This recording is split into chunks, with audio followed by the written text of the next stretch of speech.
বিলম্ব না করি। ইতিমধ্যে আমাদের কাছে অনেকগুলো প্রশ্ন আসছে, আমরা দেখতে পাচ্ছি।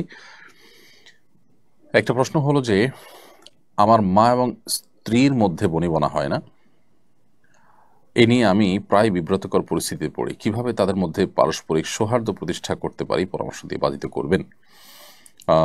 প্রিয় দর্শক, মা এবং স্ত্রীর মধ্যে যখন বনিবনা হয় না, তখন আসলে ছেলেদের জন্য, স্বামীর জন্য, স্বামী হিসাবে ছেলেদের জন্য অনেক কঠিন পরিস্থিতির মুখোমুখি হতে হয়। অনেকটা পাটা পুতুর ঘষাঘষিতে যেরকম মরিচ বা অন্যান্য জিনিসপত্র যেগুলো আমরা বেটে থাকি, সেগুলোর অবস্থা যেরকম কাহিল থাকে, ঠিক একই রকম অবস্থা ছেলেদের হয়ে থাকে।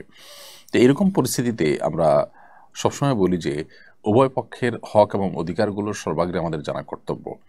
স্ত্রীর হক কি, মায়ের হক কি, সেটা আমাদের জানতে হবে। একজনের দিকে আমি টানতে গিয়ে যদি অন্যজনের প্রতি অবিচার হয়, অন্যজনের হক যদি নষ্ট হয়, তাহলে সেটা ভুল হবে এবং সঠিক কাজ হবে না। তো এই জন্য সবার হক এবং সবার প্রাপ্যগুলো আমাদেরকে আগে ভালো করে জানতে হবে।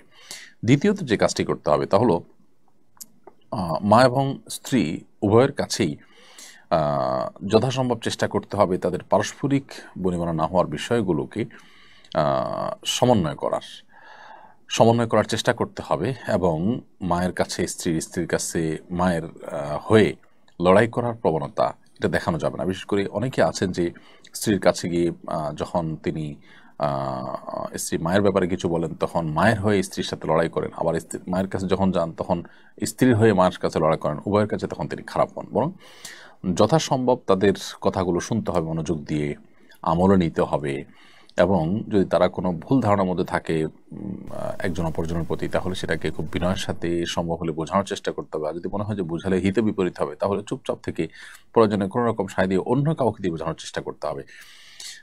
কিন্তু এর মানে এই না যে কোনো জুলুম হলে, অবিচার হলে আপনি নির্বিকার থাকবেন, কিন্তু যথাসম্ভব এই ক্ষেত্রে ব্যালেন্স করার চেষ্টা আমাদের করতে হবে। এবং এটা করতে যদি আমরা ভুল করি, তাহলে সেক্ষেত্রে এর জন্য আমাদেরকে অনেক মূল্য দিতে হতে পারে।